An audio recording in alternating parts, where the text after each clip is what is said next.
Entonces vamos a ver ahora osteoartritis.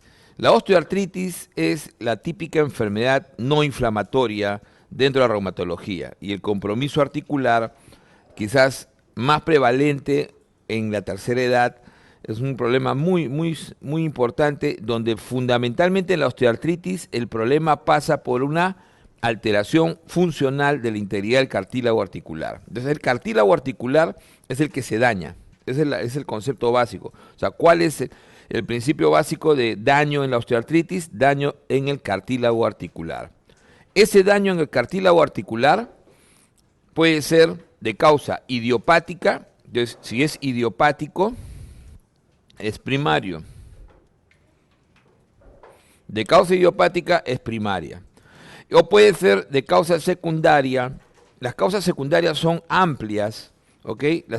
Y generalmente las causas secundarias están más en relación a enfermedades, en un primer momento, degenerativas de las articulaciones o enfermedades inflamatorias de las articulaciones, como por ejemplo es el caso de de la artritis reumatoide, que siempre deja secuelas, ¿no?, artrósicas en las articulaciones grandes comprometidas, enfermedades endocrinológicas como por ejemplo la acromegalia o el Cushing, que pueden dejar también lesiones a nivel de las articulaciones grandes. Entonces hay una serie de enfermedades, la obesidad, vamos a ver una serie de factores que pueden producir daño a nivel específicamente. En el caso, y centrémonos así, en el caso de las secundarias hay tres grupos bien definidos. El daño a nivel de las rodillas, la gonartrosis, que es típico fundamentalmente de mujeres y cuya mayor relación está alrededor del peso y sobrepeso de mujeres. Entonces es más frecuente, más prevalente en mujeres, ¿no?, de edad media y edad avanzada, de la tercera edad, y que está en relación, como decíamos, fundamentalmente al peso. Y la osteoartritis de cadera o coxartrosis, que es más frecuente en varones, tiene una relación más con ejercicio y problema ocupacional, ¿ok? Tiene mucho más relación también por peso, fundamentalmente en varones, por la parte de, ¿no?, de trauma en ejercicios y ocupacional. Y la de columna, que es la espondiloartrosis clásica que se ve en la tercera edad. Este es el principal problema de la tercera edad. Entonces, esto se ve más en la tercera edad. Entonces, tenemos dos grupos bien definidos: primaria y secundarias.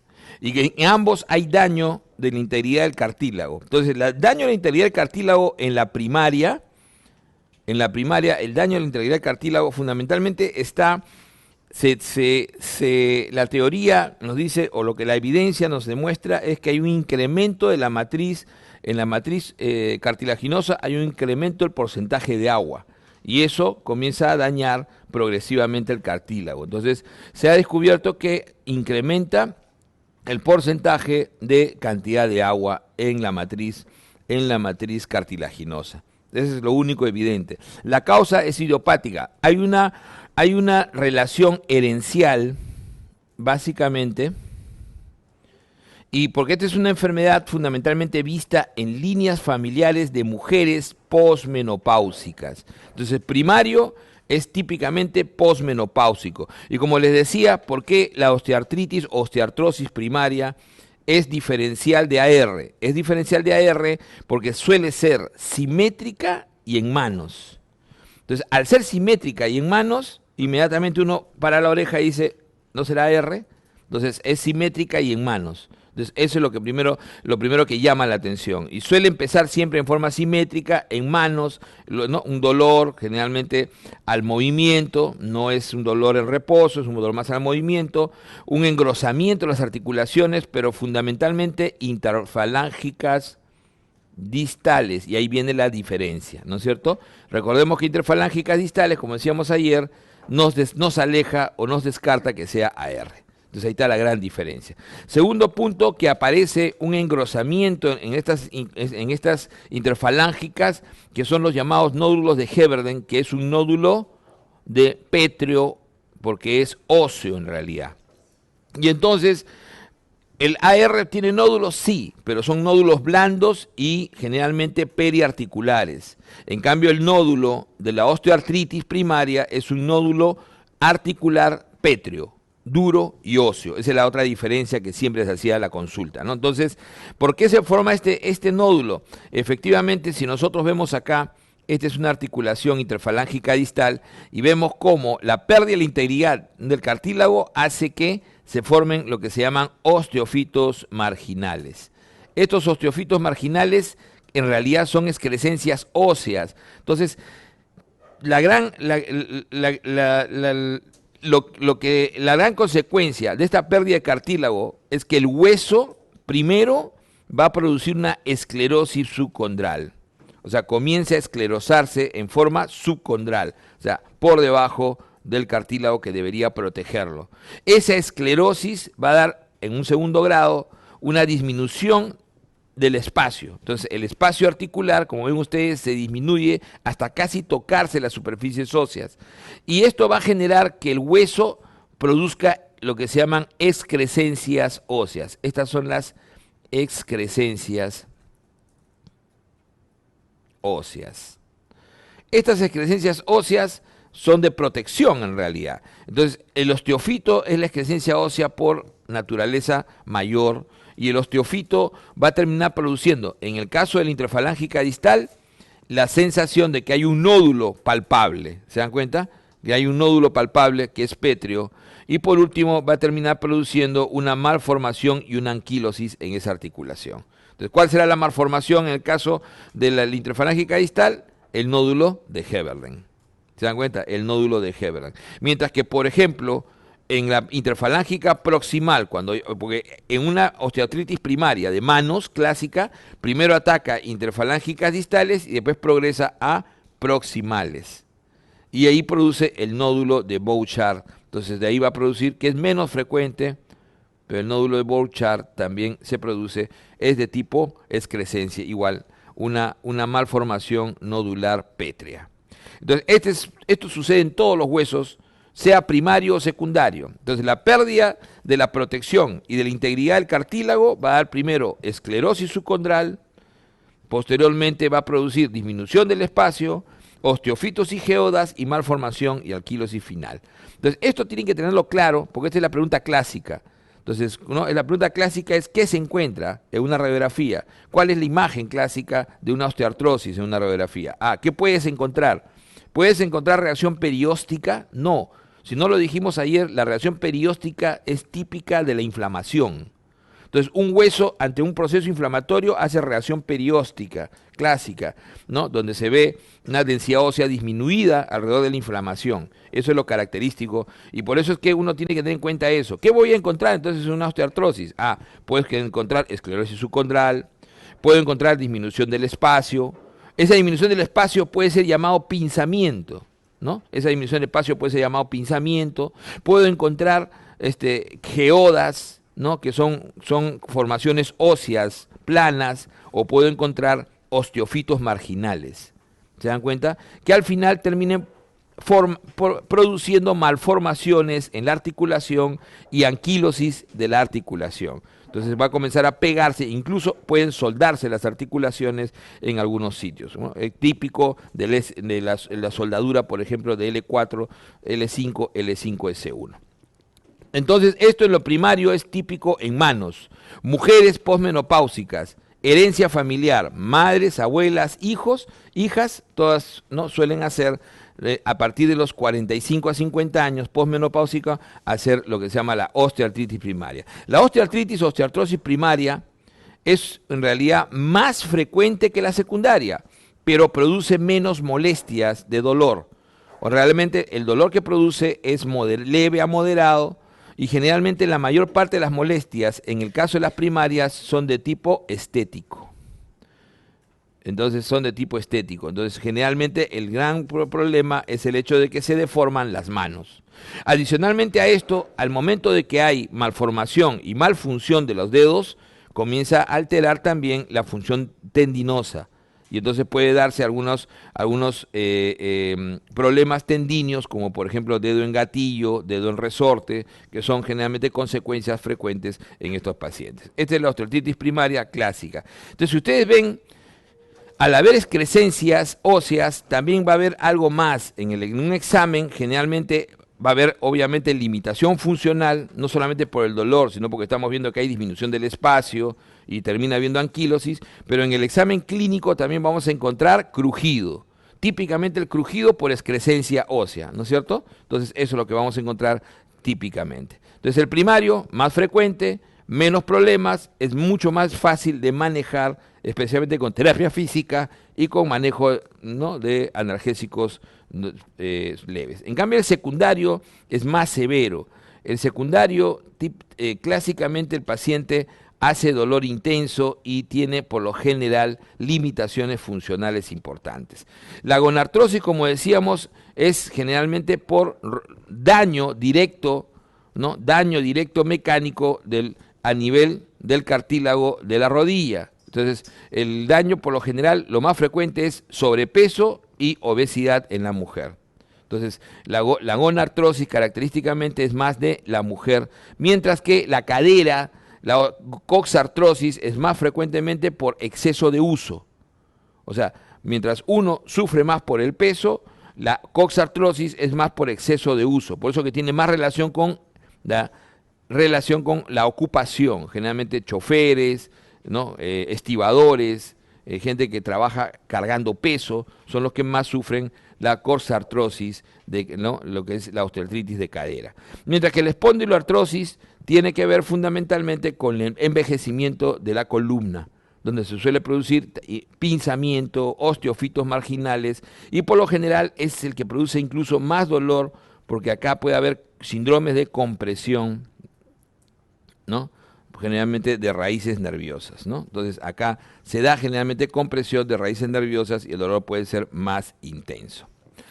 ¿Cuáles son los factores de riesgo fundamentalmente del secundario? Entonces, la edad es uno de ellos, generalmente es mayores de 50 años, a excepción de aquellos que tienen enfermedades predisponentes. ¿Qué enfermedades pueden predisponer a hacer osteoartrosis secundaria?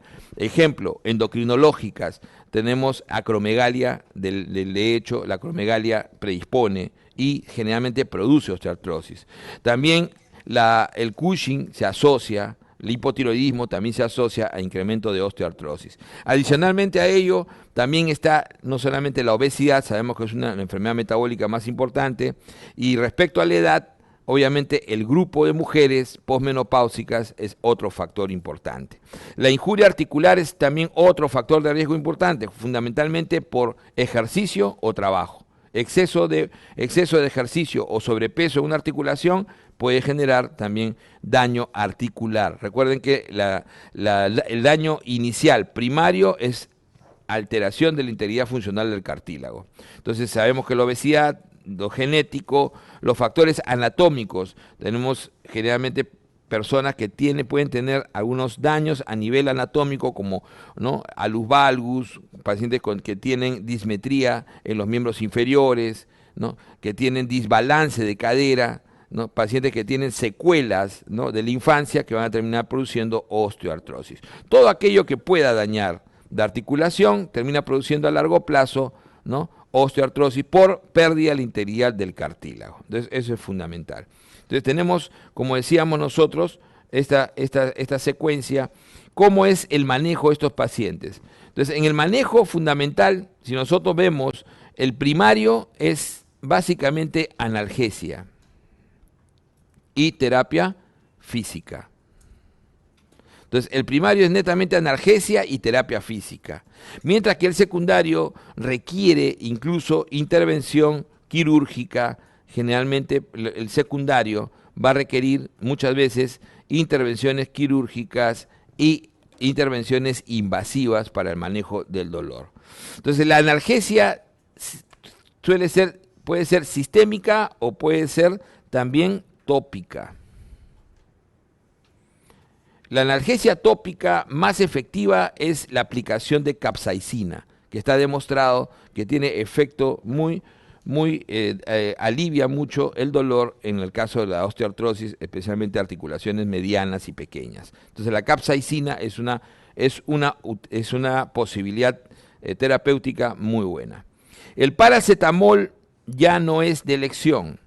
¿Y por qué no se debe utilizar paracetamol? O sea, en los últimos 3 años, en realidad 2 años más, se ha demostrado que paracetamol tiene baja potencia analgésica versus el daño que puede producir en su uso crónico a nivel hepático.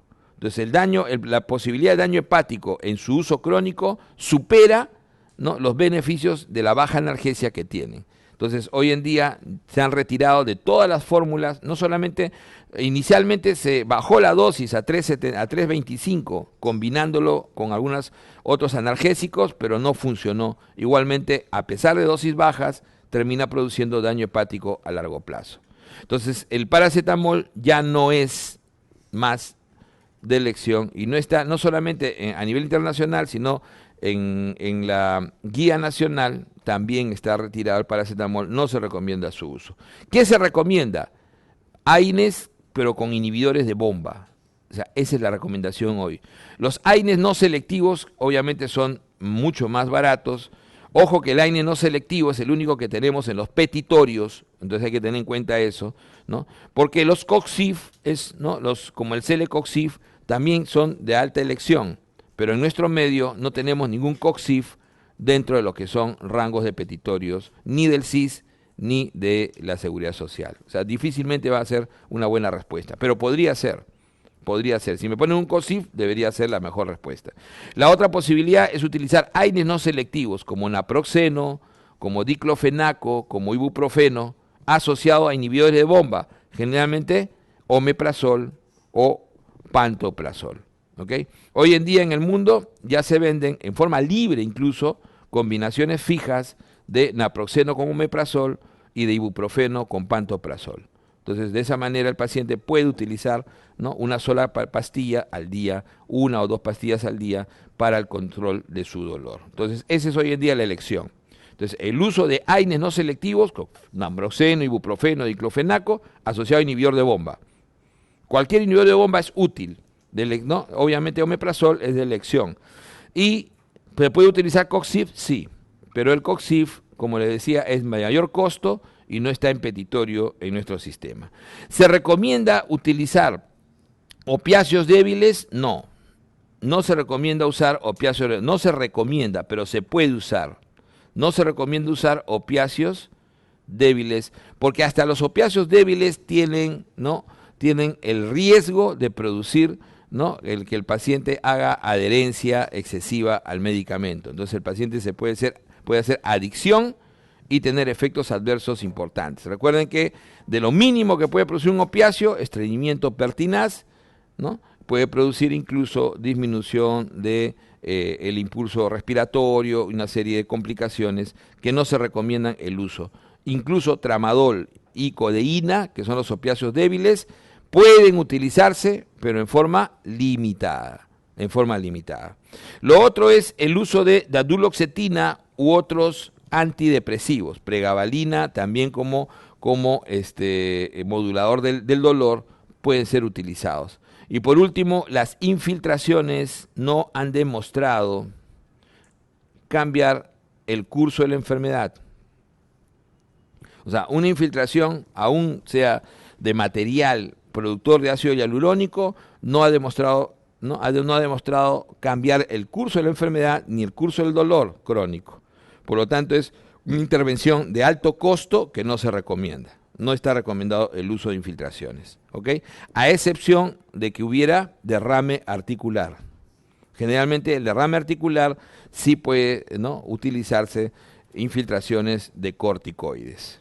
Entonces, básicamente cuando se suma proceso inflamatorio, recordemos que la osteoartritis puede sumar proceso inflamatorio adicional. Y ahí sí se recomienda el uso de corticoides intraarticulares. Entonces, en conclusión, el tratamiento pasa por una analgesia, por AINES, aquello que siempre, hasta hace unos años decíamos que no debía usarse, pero combinados con inhibidores de bomba. ¿Por qué? Porque de esa manera se puede controlar el peor efecto adverso que es, o el más inmediato, que es el daño gastrointestinal. ¿ok? Sin embargo, el daño, el incremento del riesgo cardiovascular no se disminuye. Recuerden que los AINES y no selectivos y los COXIF incrementan riesgo cardiovascular. Por lo tanto, siempre hay que tener esa posibilidad como efecto adverso. Como decíamos, la capsaicina tópica es una muy buena alternativa, el uso de antidepresivos y por último las infiltraciones. Y la parte quirúrgica va sobre todo al reemplazo articular. O sea, el reemplazo articular va a ser generalmente el tratamiento final para la gonartrosis y la coxartrosis avanzada. Entonces, ese va a terminar siendo al final el tratamiento de estas enfermedades. Entonces, como le decía, osteoartritis, osteoartrosis es lo mismo. ¿Qué es lo importante?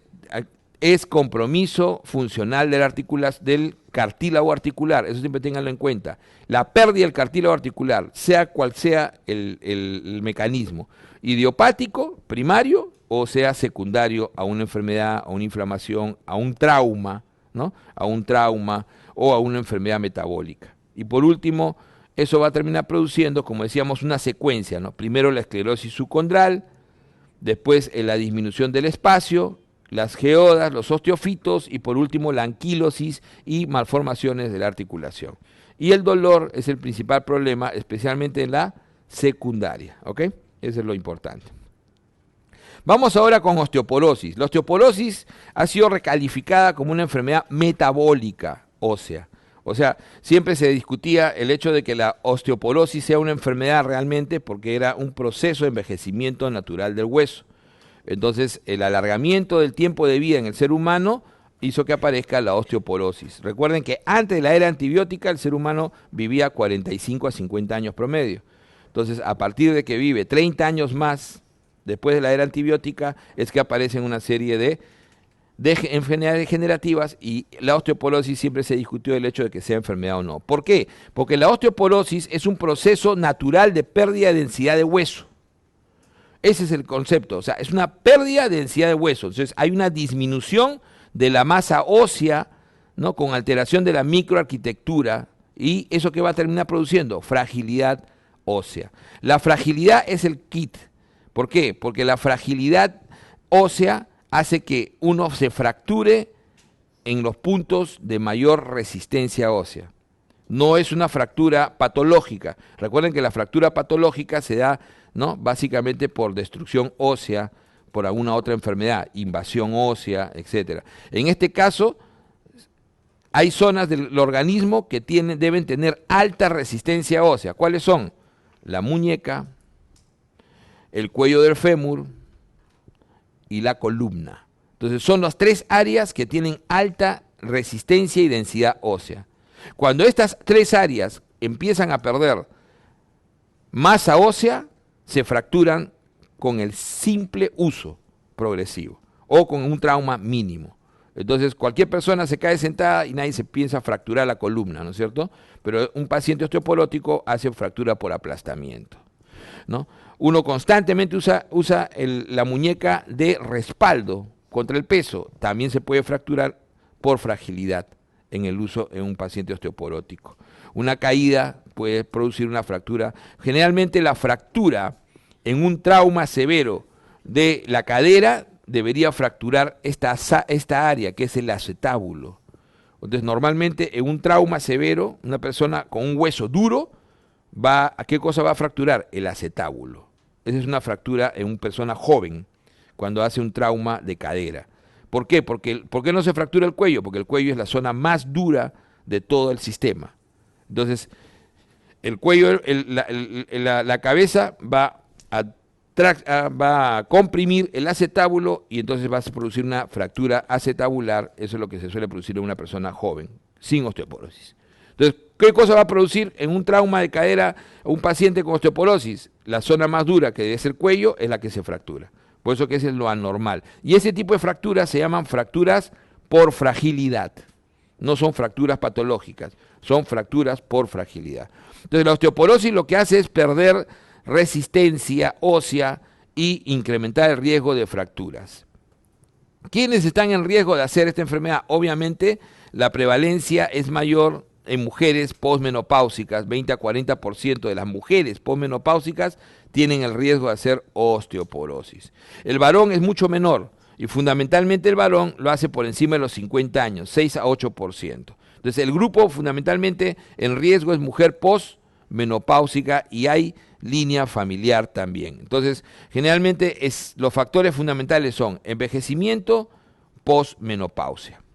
Ahora, existe otras posibilidades de que la osteoporosis se dé temprano. Obviamente que la pérdida de la protección estrogénica temprana en la mujer predispone a que uno haga osteoporosis. Una mujer que tempranamente pierde la protección estrogénica, sea por un hipogonadismo o sea básicamente por el uso de drogas bloqueadoras, como por ejemplo drogas para el cáncer de mama, ¿no? Aquellas drogas que son antiestrogénicas van a pueden producir osteoporosis. Los medicamentos como los corticoides, además de los estrógenos, también producen severa osteoporosis. Recuerden que el síndrome de Cushing, cuando revisamos, ¿no?, endocrino, yo le decía, un Cushing uno lo sospecha rápidamente en la osteoporosis en gente joven. Menos de 50 años con osteoporosis, primera posibilidad, descarta Cushing. Y si está asociado a hipertensión, con mayor razón. Entonces, el Cushing, que es la evidencia del hipercortisilonismo. Entonces, el hipercortisilonismo puede ser por un síndrome de Cushing, ¿no?, endógeno, o puede ser secundario al uso de corticoides. Generalmente el uso sistémico de corticoides lo que más daña es la columna vertebral. Entonces produce mayor osteoporosis en columna vertebral. Deficiencias nutricionales también se asocian, ¿no?, fundamentalmente a la posibilidad de osteoporosis. Entonces todos estos pacientes están en riesgo. Envejecimiento, mujer posmenopáusica, 20 a 40%, enfermedades en las cuales la mujer hace hipogonadismo temprano, generalmente, ¿no?, y aquellas como por ejemplo los medicamentos bloqueadores de estrógenos o los corticoides de uso crónico. El Cushing va a producir osteoporosis. Entonces la osteoporosis, ¿cómo se diagnostica? O porque el paciente presentó la fractura, entonces ya hay clínica. Ojo que la osteoporosis no tiene ninguna clínica per se. No existe dolor, no existe nada que nos pueda clínicamente hacer sospechar de osteoporosis, salvo una enfermedad como el Cushing, por ejemplo. Entonces, por per se, la osteoporosis no nos da ningún síntoma, excepto cuando hay fractura. En primer lugar, si hay fractura, ahí sí, dolor específico de la fractura, ¿ok? La osteoporosis tampoco tiene cambios en el laboratorio, entonces el laboratorio de osteoporosis siempre va a ser normal.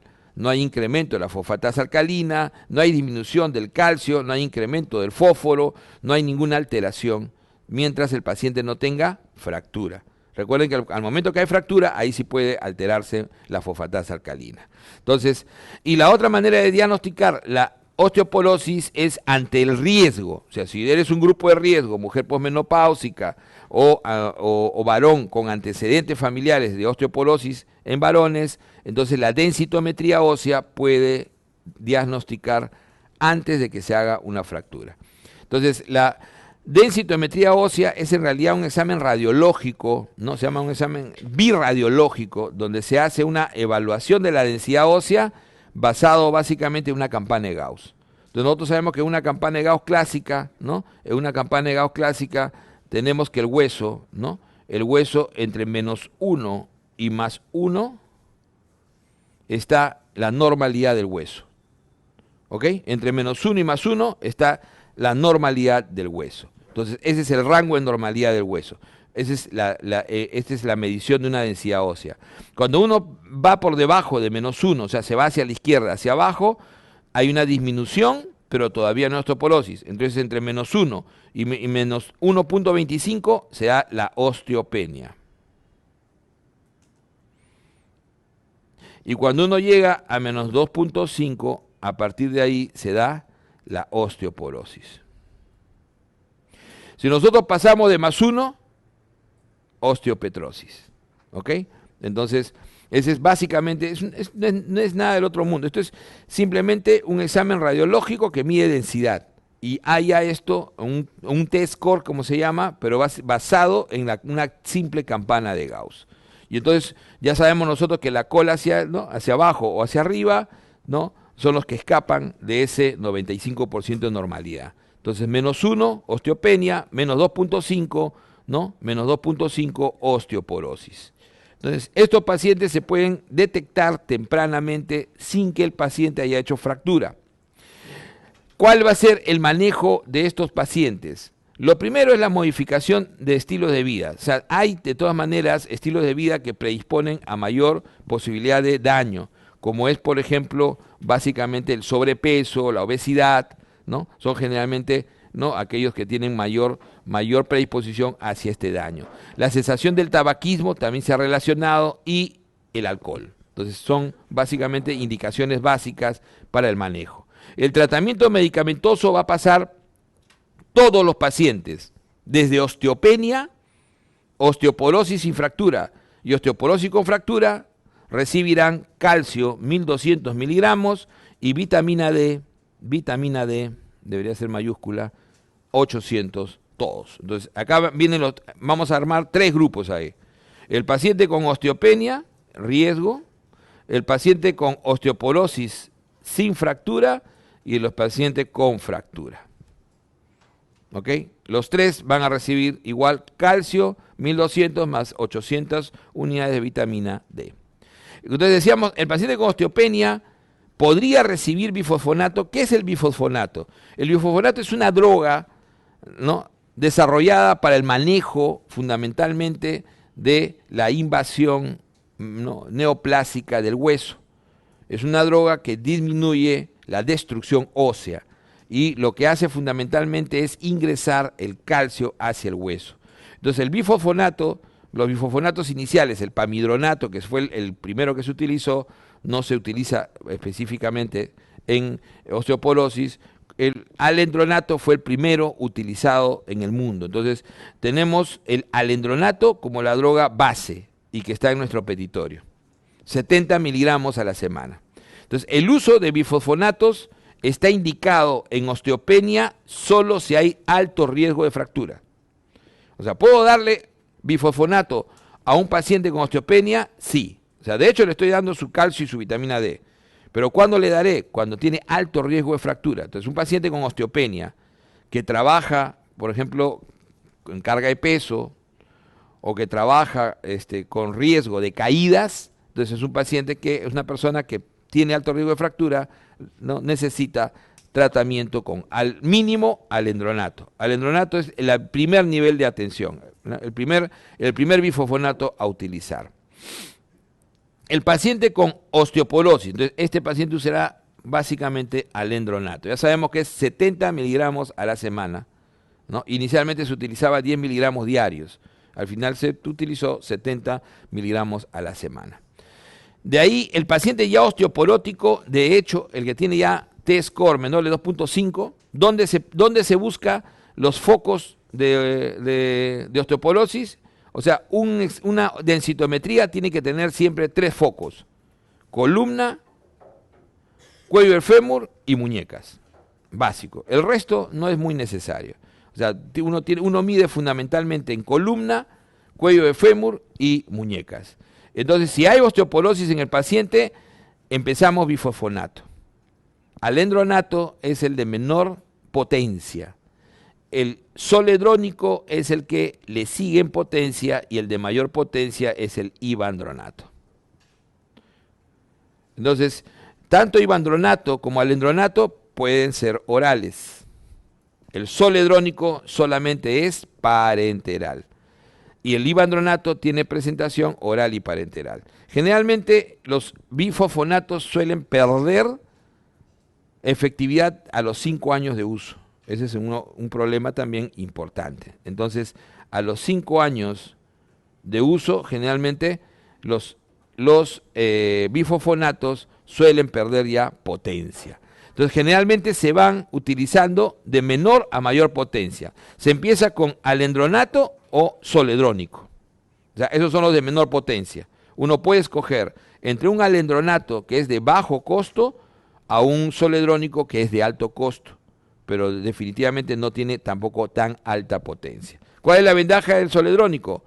¿No? Se aplica cada 9 meses a 1 año, dependiendo de la dosis, 4 a 5 miligramos.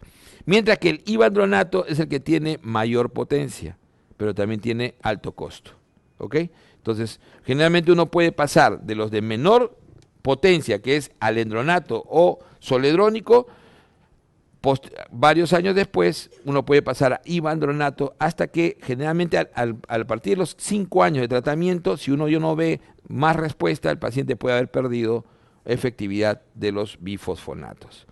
¿Qué sigue si no, ya no podemos utilizar, si no podemos utilizar bifosfonatos, o el paciente tiene una osteoporosis severa con más de 2 fracturas? Generalmente un paciente que tiene más de 2 fracturas amerita uso ya o de denosumab o de teriparide. El teriparide es un análogo de la PTH. El teriparide es un análogo de la PTH, se coloca cada 6 meses y básicamente lo que hace, ¿no?, además de que se utiliza en otras enfermedades donde hay déficit hipoparatiroidismo, es básicamente incrementa, ¿no?, incrementa la masa ósea, incrementa la actividad de osteoblastos, reabsorbe calcio a nivel renal y incrementa la absorción intestinal de calcio al mismo tiempo. Entonces es un análogo sintético de la PTH, teriparide. Es uno de los medicamentos de alto costo que se puede utilizar. Y el denosumab es la otra alternativa en los pacientes que especialmente en los pacientes que han fracasado en tratamiento. El denosumab es un monoclonal que es, como decíamos ayer, una terapia target, o sea, va específicamente a bloquear el receptor L-RANK, que es el que genera la reproducción y la producción de osteoclastos, y entonces disminuye la producción de osteoclastos y la actividad de osteoclastos, por lo tanto disminuye la destrucción ósea. Entonces, y eso incrementa la producción de hueso. Entonces, es un anti-L-RANK. Entonces también tiene alta potencia. Generalmente los efectos se ven a los 6 meses a 2 años, ¿no? Los efectos no son tan inmediatos, pero el denosumab y el teriparide son 2 drogas alternativas que se pueden utilizar a los bifosfonatos. Entonces, en conclusión, todos los pacientes van a utilizar calcio y vitamina D. ¿Okay? Calcio y vitamina D. La mejor manera de tomar el calcio siempre es con los alimentos. Esa es también otra de las atingencias que uno debe tener. Y en la osteopenia sí se puede dar bifosfonatos si es que hay alto riesgo de fractura. Toda osteoporosis recibe bifosfonato, pero generalmente se empieza con el de menor potencia. Alendronato siempre va a ser la respuesta inicial. Si ustedes le ponen alendronato, ustedes marcan alendronato porque ese es el que está en petitorio. Es el único que está en petitorio el CIS, ¿no? El zoledrónico también está en petitorio el seguro, pero el zoledrónico generalmente se utiliza en aquellos pacientes que tienen dificultad para cumplimiento de tratamiento. Esa es una de las indicaciones. Entonces, personas muy mayores generalmente se prefiere utilizar zoledrónico cada 9 meses. Mientras que el ivandronato no está en ningún petitorio, pero es el más efectivo y es el de mayor costo también. Entonces, como decíamos, alternativas en severa osteoporosis, teriparide y el denosumab. El teriparide es la que más se utiliza desde el inicio en osteoporosis severa. Estamos hablando de pacientes que tienen más de 2 fracturas. Mientras que el denosumab se suele utilizar más cuando ya fracasó el bifosfonato. O sea, la indicación de denosumab es cuando ya el bifosfonato fracasó. Entonces ya tenemos un tiempo de uso, hemos cambiado de bifosfonato. Si el paciente no tiene respuesta, vamos a denosumab como una alternativa. ¿Ok? Y el teriparide sí se puede utilizar desde el inicio cuando el paciente tiene severidad de enfermedad. Ok, esto es básicamente el manejo de la osteoporosis.